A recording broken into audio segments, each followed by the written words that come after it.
Let's go.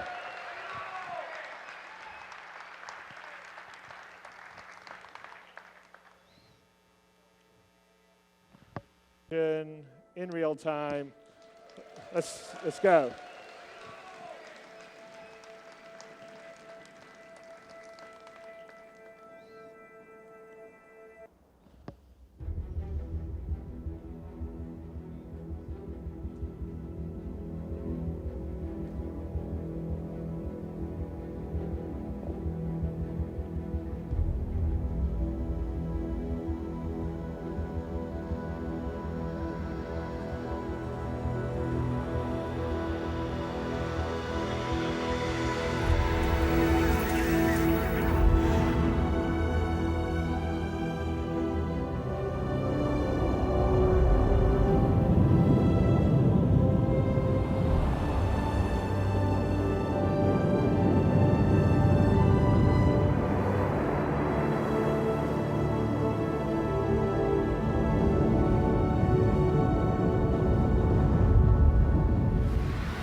They missed it. Yeah. He actually says, hello, CitizenCon, but you guys are all laughing when you saw the guy.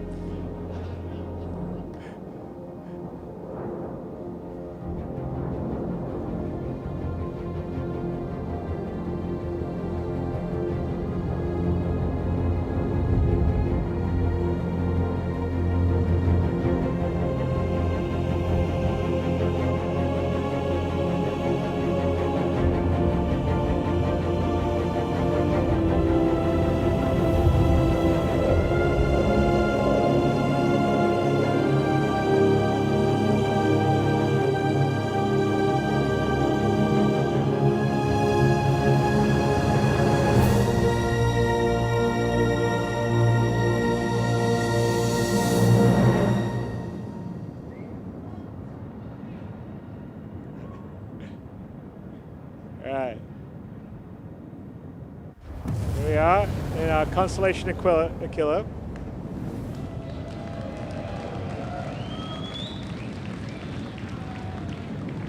Some contrails. So we're heading towards the distress beacon. So the idea with this would be that, you know, you potentially could get a mission where you get a distress beacon and you're going to find out on, you know, in this particular case, this planet. So we're heading towards it.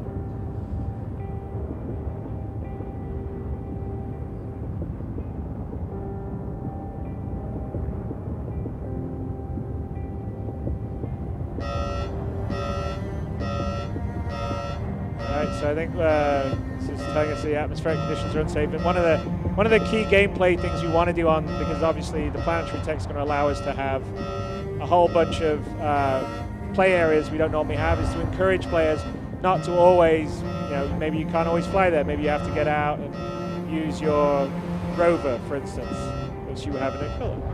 So it's fine. Let's go find a landing zone that's on the edge of the the desert playing.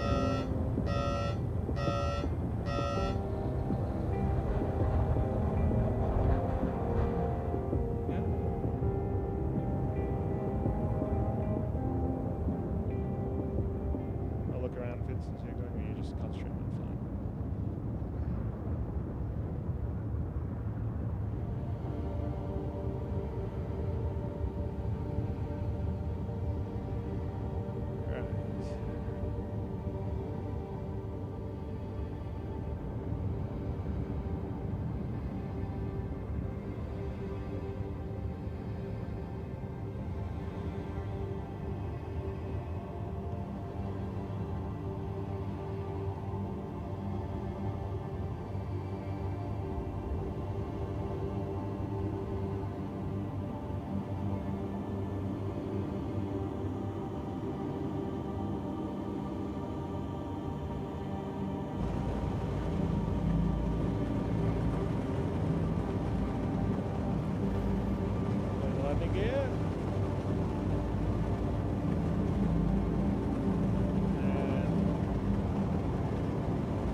You know, it's a little compression there. We've been working on that thing for the... I know it's a small thing, but I always want to have the landing gear compressed when you land.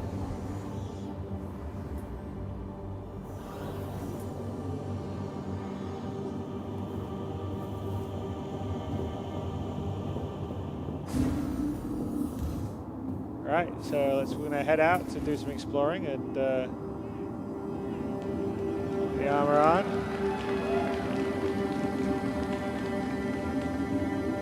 Alright, let's get us let's be nice and tidy, close the locker up, and then grab our gun just in case there's some hostiles out there. I mean, but this is kind of an example, like for instance, you shouldn't be able to sort of sit in heavy armor flying a ship. Maybe you're in your flight suit and then you go and equip your armor or your EVA suit when you need to go outside and do stuff. And so you sort of want to make it quite immersive and have different reasons to be equipping and using different stuff. So if you notice, this is the actor that we had that was in People to Planet. He's actually in Squadron 42. He plays a character called Joachim Steiger. So let's go and see the distress beacons about almost 3 kilometers away over there. We get our little scope out. All right, so let's figure out how to get there since we can't fly. So handily, we've got the Constellation Killer, so we have a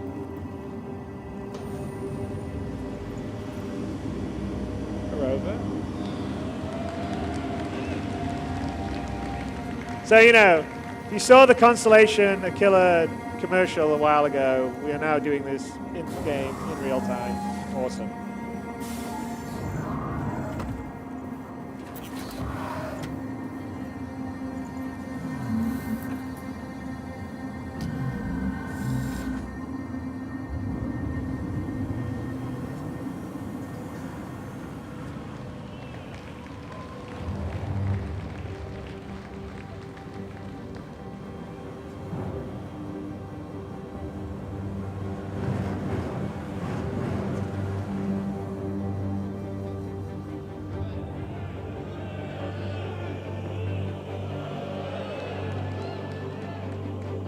All right.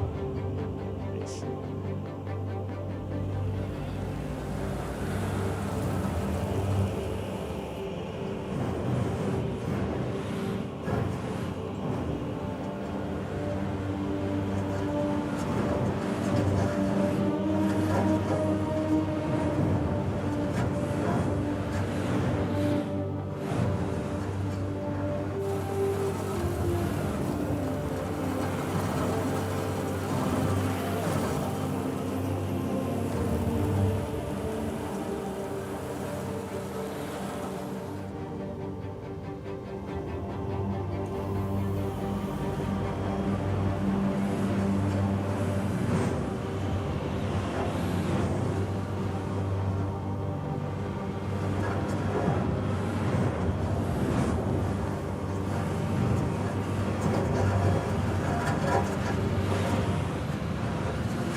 And unlike, all those mountains we see, if we have the time, we don't here, but I'm sure when you guys get on Croc Planets V2, there will be lots of videos where people walk all the way around the planet, or they go to the mountain they see in the distance, because that is not a skybox. That is actually the proper mountains and geometry that's all there, everywhere.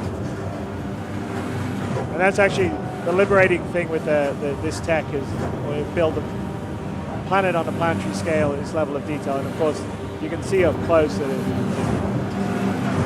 looks like what you see at Battlefield 1, for instance, in the desert, there, sort of Florence or Arabia. But of course, it's all at a global scale, the whole planet. And we have different ecosystems, obviously, we've flown through. So we flew over oceans, we flew over sort of grasslands or forest, or over through mountains, and now we're sort of at sort of the edge of a desert and approaching a desert.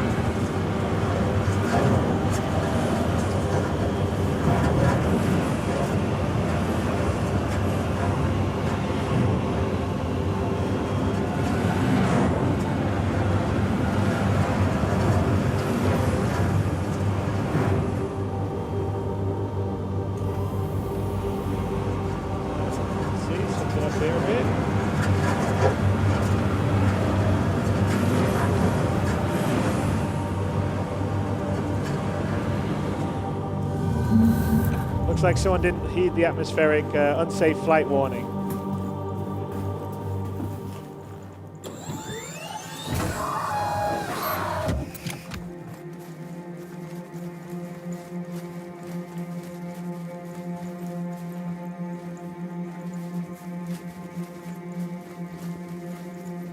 If we take a look back here, you can sort of see where we came from, about 2.5 kilometers back there. And so we're heading past this rock out, this sort of canyon walls to head to the distress beacon.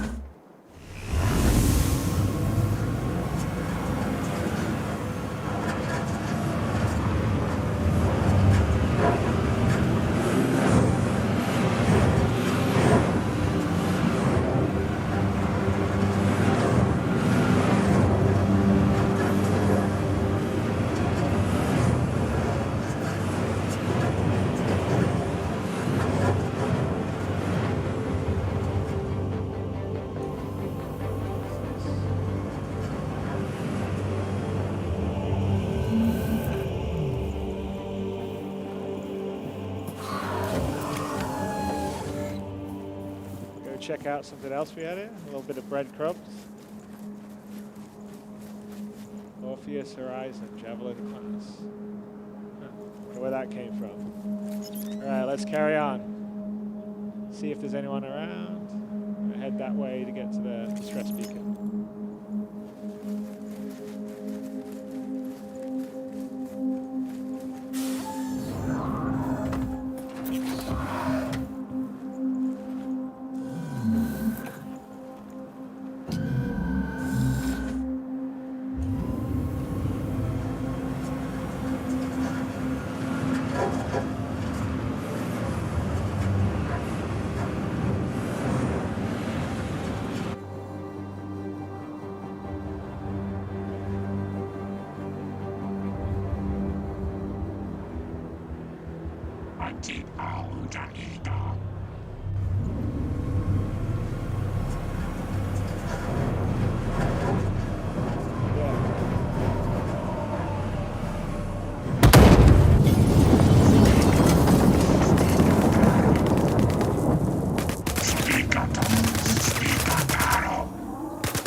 of the music changing here is all part of the dynamic music logic system.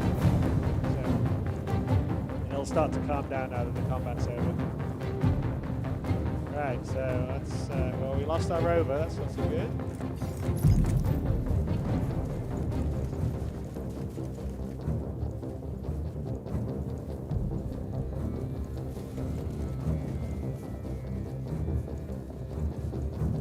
That's where the distress beacon's coming from.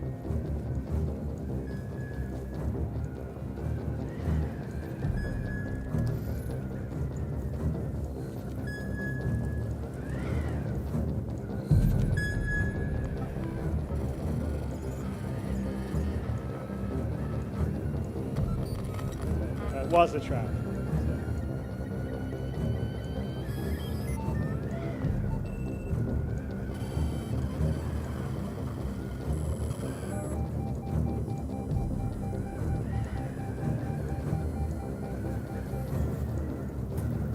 Alright, let's see what we got around here.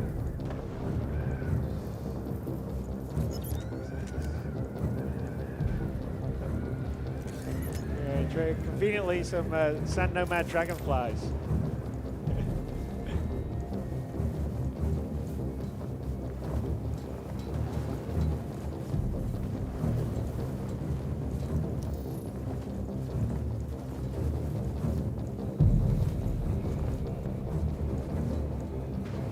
Had our shot moment.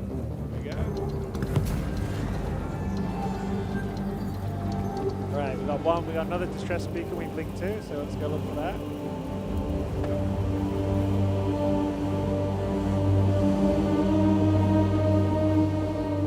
And remember, we came all the way down from planet, all the way down here, and we're down, driving around at this level of detail. So that's kind of a big testimony to what the Proc Planet V2 stuff does, and the tools it's given the artists to. This looks amazing. You want to think this at a global scale.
One more escape pod, which we linked to when we activated the other escape pod's beacon.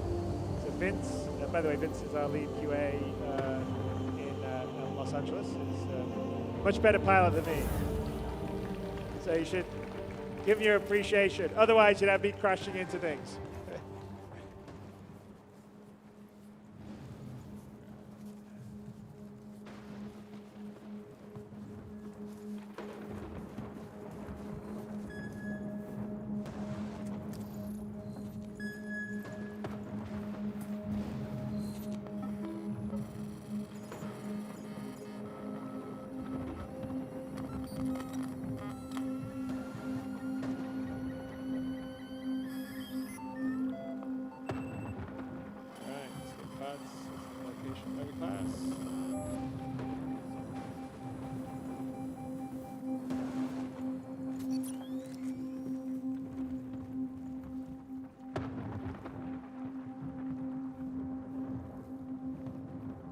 And if you see up there, that's the space station. And if you look closer, you can actually see the rings slowly rotate. But that is the space station we flew past on the way down. And that's kind of what the sort of tech and the 64-bit precision for positional space gives you. We just can have this dynamic range of scale that I don't think any other game has.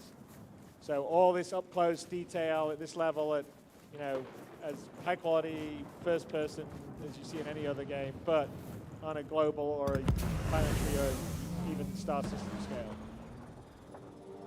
Right, so Orpheus, Horizon, black box. So we've now, between the two pods, triangulated to where the black box of the Orpheus Horizon is, which is the crashed spaceship. And hopefully we'll find it.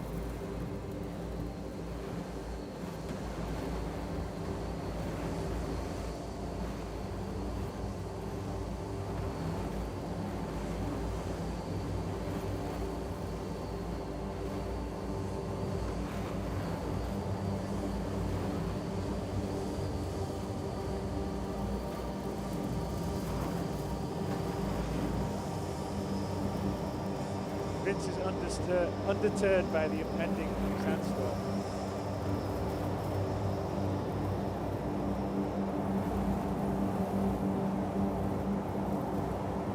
But seriously, the sandstorm's an example of we want to have dynamic weather on the procedural planets, and we're working to have sort of a dynamic procedural weather system and things like sandstorms, hurricanes, various weather systems are all things that we'll model onto the planets that will add additional sort of drama and challenges for when you're adventuring and playing around.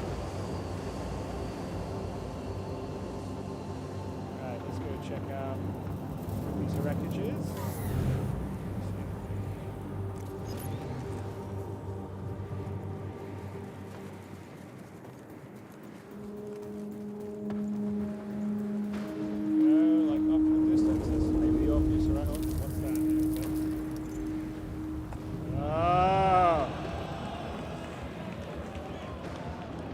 Maybe dangerous out in the desert, who knows? That looks like the Orpheus Horizon and desert. But we're just gonna do it!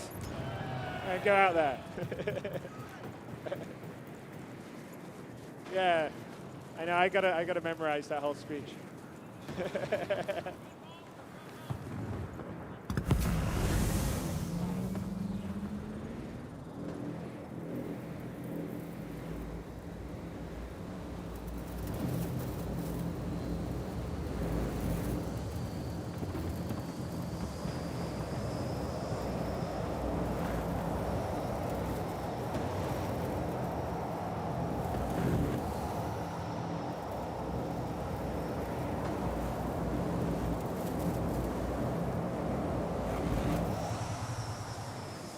There.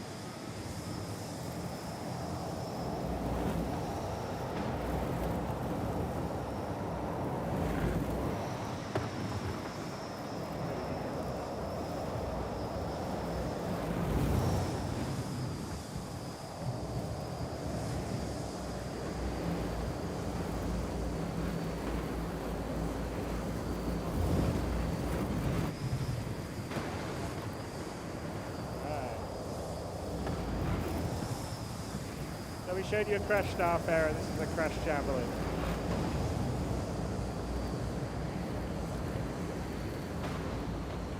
Well, we'll just pop off here.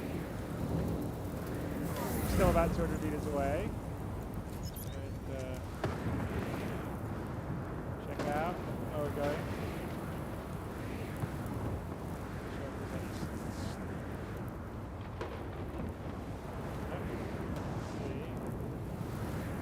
Second. It's like there's a sad nomad. So should we shoot him? Alright.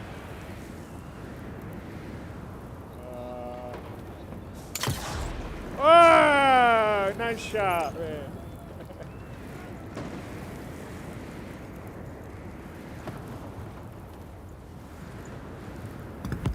Vince got cocky. He's like on the move too.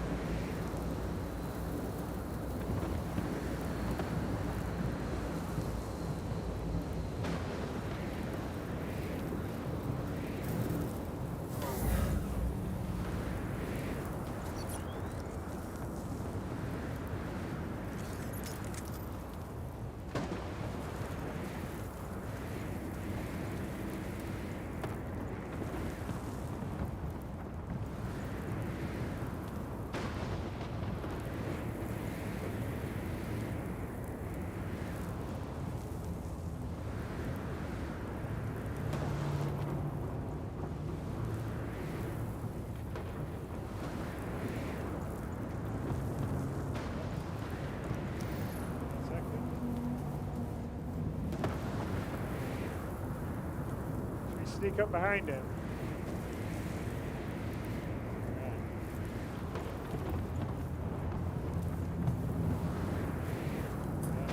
Watching the incoming sandstorm.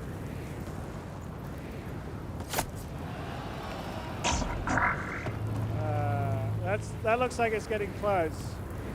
Okay, let's get out of here. Shit. Come on, hurry up, babes. Go quick.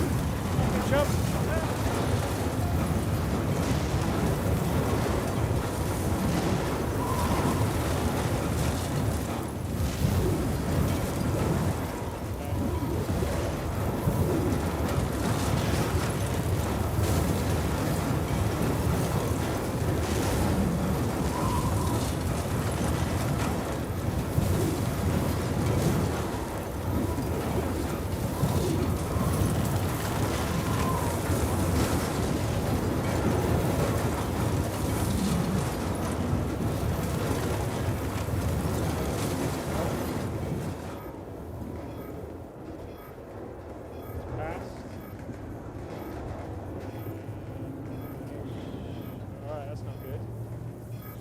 Lost our way in. Yeah, let's see here. That's where the black box is.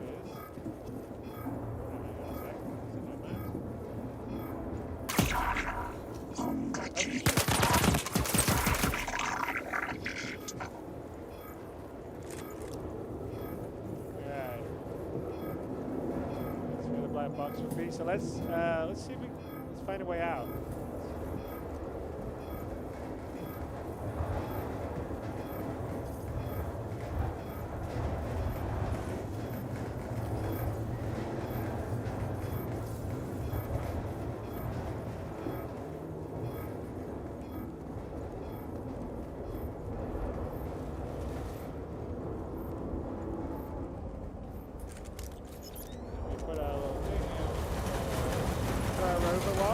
Where we were, the Connie up there, which is probably about, I think, 8 or 9 kilometers away.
Maybe that's not such a good idea.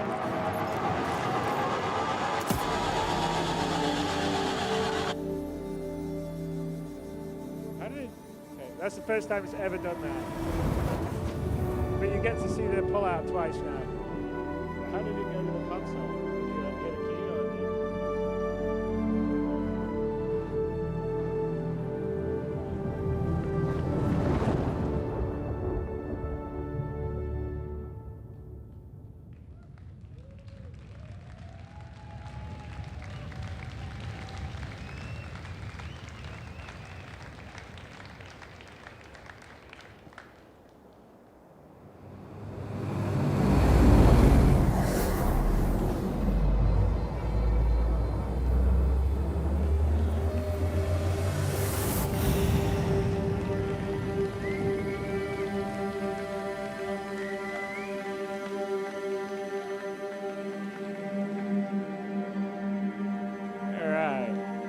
that was a demonstration of the what we can do with the procedural planet V2 technology. Let me just go to the next slide. So we're going to I'm going to hand it over to Sean Tracy, who's our technical content director, and Simon Vickers, who is a senior designer in Planetary 42. And we're going to sort of open up the curtain a little bit. They're going to get in the editor, and they're going to sort of zip you around the planet we built for this, which will be a planet that will be in Star Citizen eventually. It's just not in the Stanton system. And so I can kind of show you some features behind it, and then there'll be a deeper dive done by the German office. So I'll hand you over shortly. And I have to say that that last thing was the first time I've ever seen it in any time we've done that playthrough, but that's live demos for you. So Sean, over to you. Awesome. Thanks, Chris. Hey, everyone. How's it going? All right. So, yeah, you guys know I get excited about this stuff all the time. So they thought they'd put a mic in front of me, and actually, like, usually I write down bullet points of what to say. I actually have bullet points of what not to say. So that's going to be good stuff. So I wanted to show you some behind the scenes. They want to see your screen up there. Very good. All right. So what you're seeing in front of you, myself and Simon work in this every day. This is the Spacebox editor. This is what our developers use to build our systems, build the planets. Pretty much anything that goes in the game runs through the editor. So you might recognize Port Olisar, but what you probably haven't seen before is the planet that's sitting there underneath. So one of the big things that we had to do with the CryEngine, and I get asked this a lot of times, like, what did we change from the CryEngine? Did we just take that and start plopping models into it or whatnot? Not at all. The terrain system had to be completely rewritten. So one of the biggest things that it needed to support, of course, was spherical terrain, like you're seeing up there. One of the other things it had to do was go up to a planetary scale. Now, the CryEngine terrain system was actually really good in the first place, but it was designed for, you know, a flat 8-kilometer sort of area. And not a true planet. So one of the other things is all this stuff is runtime generation. So all of it is happening in real time right in front of you. You saw we had the frame counter up in the top right for the entire demo there. And that's something that you know, any engineer, any artist, anybody working on the demo can really be proud of, because that frame rates of that level are hard to get when you're trying to do content to this fidelity. So one of the other things that you saw was the seamless transition from space to first-person ground. I haven't seen any other project or any other game, to that matter, that has the sheer range of scale that we have. So when you get really up close on the first-person terrain, it looks like you're down on the terrain. It's not blotchy. It's not too big. You don't get all screwed up with the scale.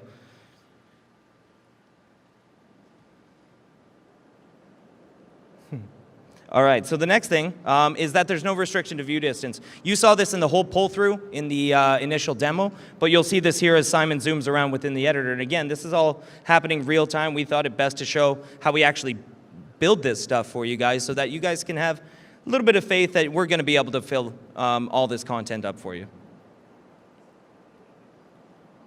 So one of the things we like to do is just kind of show the scale, because the scale is really hard to wrap your mind around.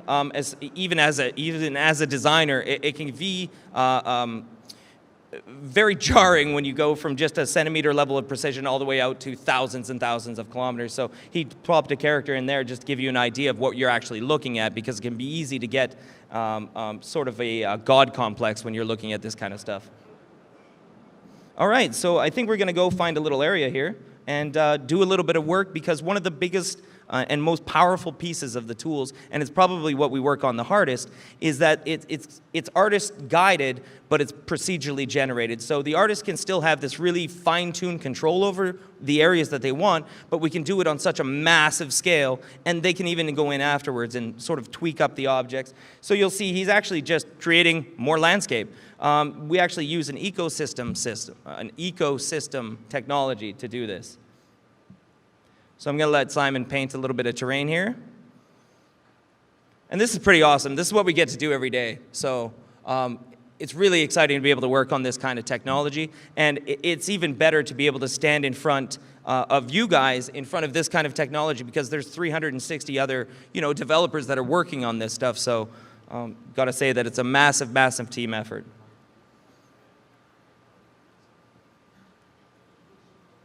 All right, so what he's actually doing is taking down different ecosystems. The ecosystem is kind of like a high-level visual representation of a classic level, of a classic game level, really. So the ecosystem defines things like the general terrain shape. So whether it's desert, whether it's mountains, whether it's ocean. It also defines some of the main feature terrains, things like erosion or valleys and trees. And you can see as he paints around, it changes all the ecosystem underneath.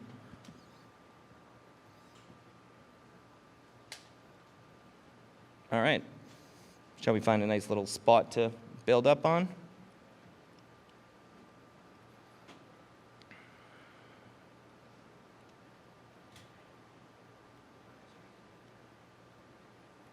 So while Simon looks for a little spot here, just to let you know, the planets are made out of all these ecosystem tiles or chunks, and it's made out of thousands of these chunks, and we can modify them again on a really, really macro scale, so on a planetary scale, or on a very, very micro sort of scale.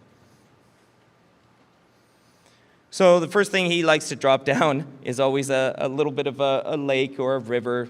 So of course we've got the water support that we wanted to, but we had to actually rewrite the whole ocean and water volume system in the CryEngine to be able to support, again, this spherical level terrain. And as you can see, the results are actually really, really good.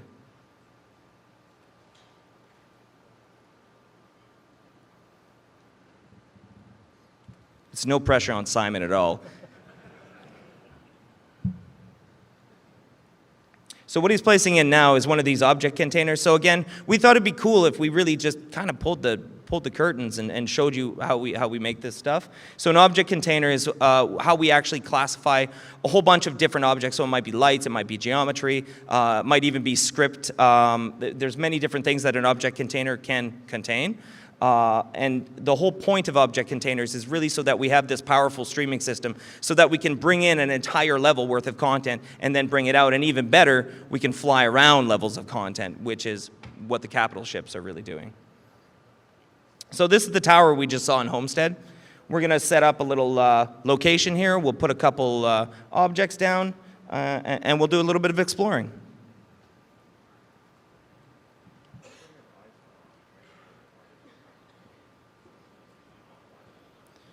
So you see how quickly the designer actually controls the procedural distribution of the trees, grass, groups of objects. And this isn't restricted to vegetation, right? You can do this with rocks. You can do this with grass. You can do this with buildings, maybe, question mark? We'll get to that at some point, I'm sure.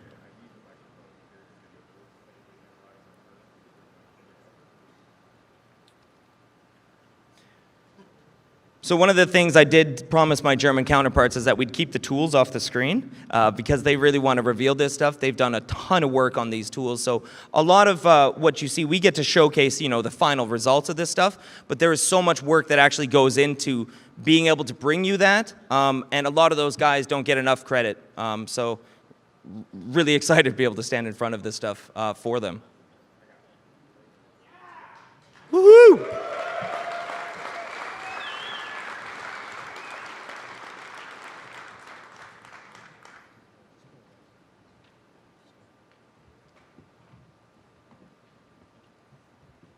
So he's dressing up the scene a little bit. He's trying to make it a little bit nicer looking. We've got a special little prop here that Simon seems to like to drop in. You might recognize it. So we're creating a little home for this crab. I think he lives under the tower. Yeah. Maybe he's got a family.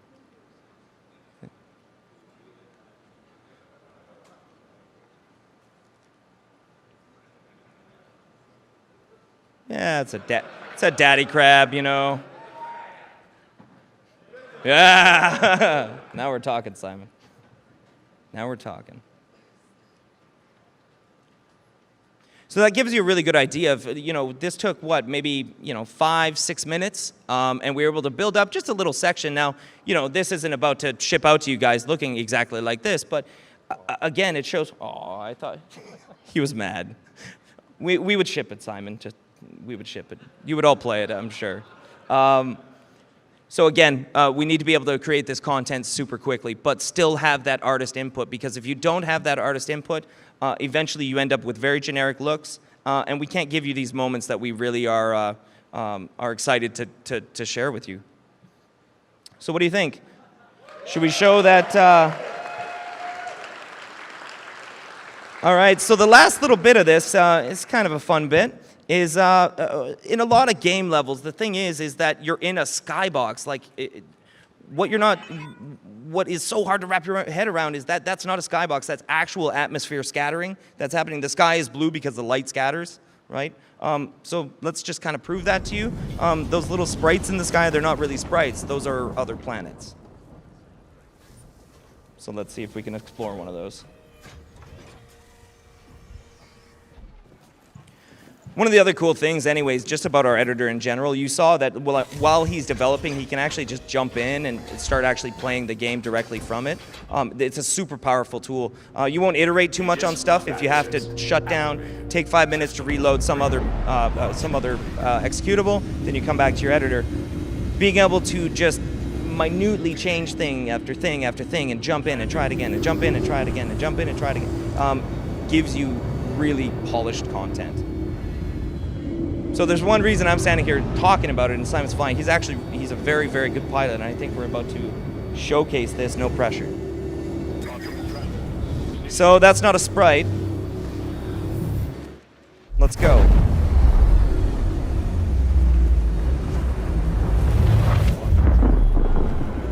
All right. So a little bit of a different looking planet here. So this is kind of showing off a little more of the exotic ecosystem that we can do, and we barely just scratched the surface on how far we can really take the exotic bits. These are Sulfur Lakes. This place probably just stinks. I mean, it's super hot. The sunset, though, that you can see, again, with the atmosphere scattering, we get this for free. Not for free. I mean, somebody worked very, very hard on it, Carson Wenzel. But in terms of actually running in the game, when the sun comes down on the horizon, yeah, we're going to get that scattering. We get natural day-night cycles because, well, the planet's rotating. So you see they're doing a bit of mining here, but he's brave. All right.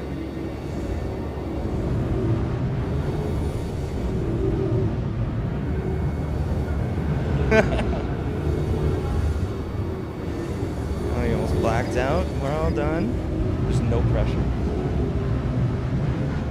But we really wanted to show you, again, like, without having too big of a demo put around it, we wanted to show you how we kind of, level design jazz, Simon called it earlier, just something a little bit improv. And, oh, what's this?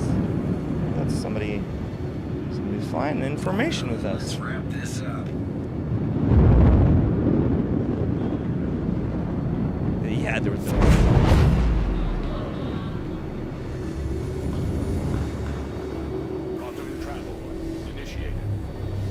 So we're gonna go chase him down, see where he went.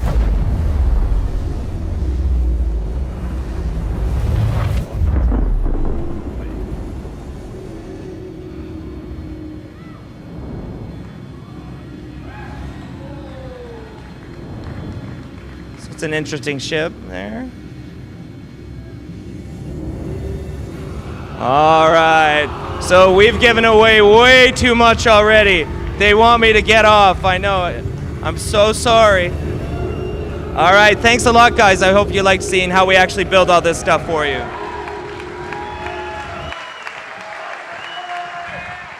All right, so that was a little view behind the curtain. A few little things that you'll see a little later on when we show you the Squadron 42 polish level. But anyway, so I'd also like to point out that the whole sort of Discover the Javelin Sandworm demo, I believe, when we did Gamescom, we didn't have any of that. So that's how quickly, with the tools that have been built by the team in Frankfurt, that we were able to sort of put that together. Obviously, we had some of those assets, like the Javelin, although we had to wreck it and put it in the desert. But all the ecosystems, building that world out, that's just the beginning. The tools are built to iterate really quickly, so what we've been concentrating on is the technology to put in place to enable us to populate the universe of Star Citizen with incredibly high fidelity content. If someone's doing a drinking game, I guess you have to take a shot when I say fidelity. Fidelity, fidelity, fidelity. Everyone's gonna get drunk now. But no, it's the 10. I mean, it's incredibly exciting for us as a team because the gameplay potential now, because it's not just flying missions in space or even sort of wandering around an FPS on ships. I mean, there's a whole, I mean, not a whole world. There's whole worlds out there to go and explore and adventure and have different encounters on, and we're going to use that in Squadron 42. And obviously Star Citizen is going to be a large part of it. And you've just seen the tip of the iceberg. So if you see how our ships get better year after year and a bunch of our characters get better year after year, just imagine what the planets are going to look like in a year's time and everything else. But I have to say, the team that are building this is fantastic. So my hat's off to them, and my hat's off to you guys for enabling us to be able to do this. And it's 4 years. It's happy birthday for us. 4 years on. Thank you. My lovely wife here, Sandy, better singer than me. What? I'm not singing. Oh, you're not singing? Well, you're not going to get taken. We're going to get taken off the internet now. No, I'm not out here to sing. It's public domain. I'm out here to announce CitizenCon 2017 will be held in Frankfurt.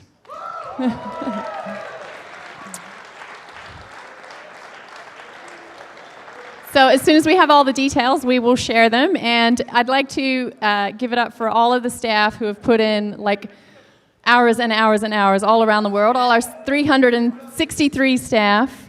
And our volunteers, where are our volunteers? Okay, they're coming. Who's going to kick? Chris, are you going to kick off the singing? What's that? You're going to kick off the song? I can't. My singing's awful. Happy birthday to you. Happy birthday to you. Happy birthday, dear Star Citizen. Happy birthday to you. There you go.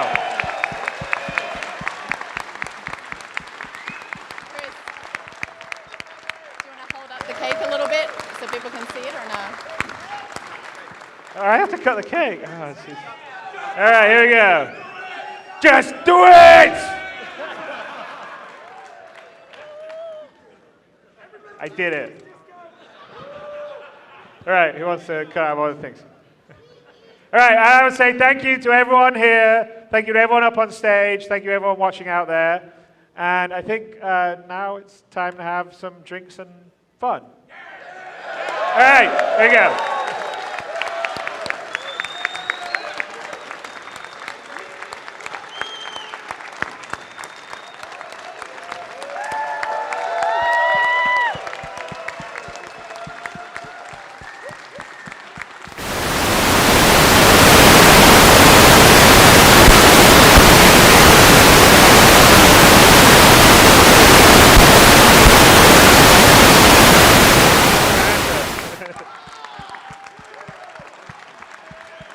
Let's have some cake. Come on. Cake and drinks. Let's do it. So we are going to bring the cake out so people can enjoy some cake. And then we're going to have a signing table with your brochure to get signed. There is a fun green screen photo booth in Bordeaux, and where we can have lots of drinks and lots of fun. So I don't know, where are we setting up the signing booth, Cameron? Okay, so we're going to be down in front here. Yeah, I mentioned that already. Okay. All right, let's do it.